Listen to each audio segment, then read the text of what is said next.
గత ప్రభుత్వంలో జగన్ ఎప్పుడు ఢిల్లీ వెళ్లినా ప్రధాని మోడీ కేసులో మా కోసమే మాట్లాడేవారని రాష్ట్ర హోంమంత్రి అనిత విమర్శించారు.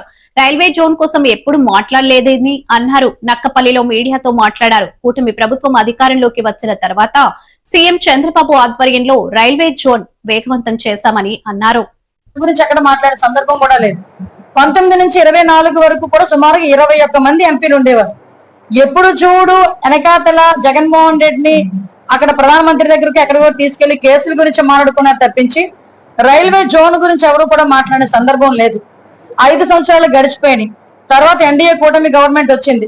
ఎన్డీఏ కూటమి గవర్నమెంట్ వచ్చిన తర్వాత మళ్ళా తిరిగి ఇన్ని ఏళ్ల పడి ప్రాజెక్టు కూడా మూలన పడిపోయిన తర్వాత కూడా గౌరవ ముఖ్యమంత్రి గారు మన కేంద్ర మంత్రి రామ్మోహన్ నాయుడు గారు అదేవిధంగా ఎంపీలు అందరూ కూడా చొరవ తీసుకొని గౌరవ పవన్ కళ్యాణ్ గారు అందరూ కూడా చొరవ తీసుకొని మళ్ళా ప్రధానమంత్రి గారిని రైల్వే మంత్రి గారితో చర్చించి దీన్ని వేగవంతం చేయాలని దానికి ఉన్న హడిల్స్ అన్ని ఏదైతే ఉన్నాయో వాటన్నిటిని కూడా క్లియర్ చేయాలని కంకణం కట్టుకున్నారు.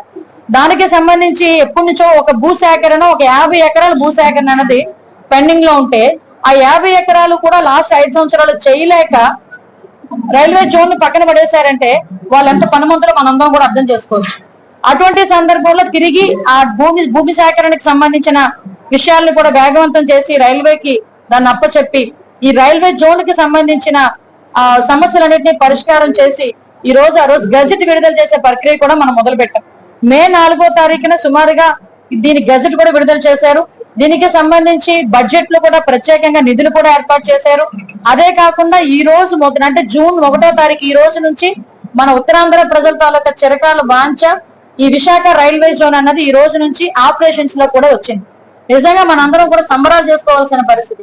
చాలా మందికి విశాఖ జోన్ వస్తే ఏమొస్తుంది అన్న తీరం చాలా మంది అందులో ఉన్నారు. కానీ ఈ రోజు గుంతకల్లు, గుంటూరు అలాగే విజయవాడ డివిజన్ అన్ని కూడా ఇప్పుడు ఈ జోన్ పరిధిలోకి రావడం మనం నిజంగా ఒక ప్రైడ్ కింద చెప్పొచ్చు.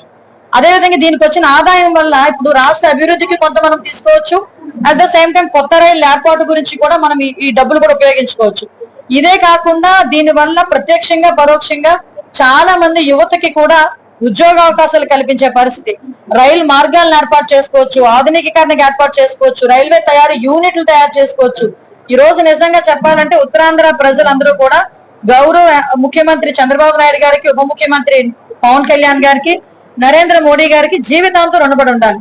ఎందుకంటే ఉత్తరాంధ్ర ముఖద్వారం పాయకరావుపేట దగ్గర నుంచి మొదలు పెట్టుకుంటే ఆర్సిలర్ మిట్టలు బల్క్ డ్రగ్ ఇక్కడ నుంచి మొదలు పెట్టుకొని రాంబెల్లి సైడ్ ఎన్ని గూగుల్ దగ్గర నుంచి ఇవన్నీ చూసుకొని అటు మనకి భోగాపురం ఎయిర్పోర్ట్ దగ్గర నుంచి అక్కడ గూగుల్ గాని టీసీఎస్లు గాని మిగతా ఎన్ని కంపెనీలు వచ్చినాయో మీ అందరికీ తెలుసు.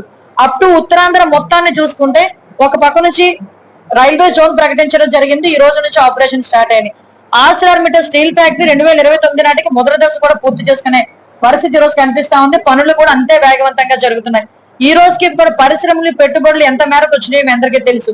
ప్రతిష్టాత్మకమైన గూగుల్ మనకేమైనా అవసరమైతే గూగుల్ సెర్చ్ చేస్తాం, కానీ గూగుల్ ఉత్తరాంధ్రాన్ని సెర్చ్ చేసుకుని వచ్చింది. ఈ రోజు నేను ఏర్పాటు చేసుకోవాలంటే గూగుల్ ఉత్తరాంధ్రాన్ని సెర్చ్ చేసుకుని నేను ఇక్కడ పెట్టుకుంటానని చెప్పి వచ్చిన సందర్భం మనందరం కూడా చూసాం. ఇంకొకటి కూడా చాలా హ్యాపీగా ప్రౌడ్ గా చెప్పుకునే సందర్భం ఏంటంటే మీరు ఏ ఊరు వెళ్ళండి దేశంలోని కానీ ప్రపంచంలో కానీ గట్టిగా పిలిస్తే శ్రీకాకుళం లోకలు, అనకాపల్లి లోకలు, విజయనగరం లోకలు వస్తారు, వైజాగ్ లో ఒకరు వస్తారు. ఎందుకురా అంటే మాకు అక్కడ ఉద్యోగాలు లేక మేము ఇక్కడ వలసలు వచ్చామండి అంటారు. కానీ ఈ రోజు పరిస్థితి ఏంటో చెప్పనా, కరెక్ట్ గా రాసి పెట్టుకోండి.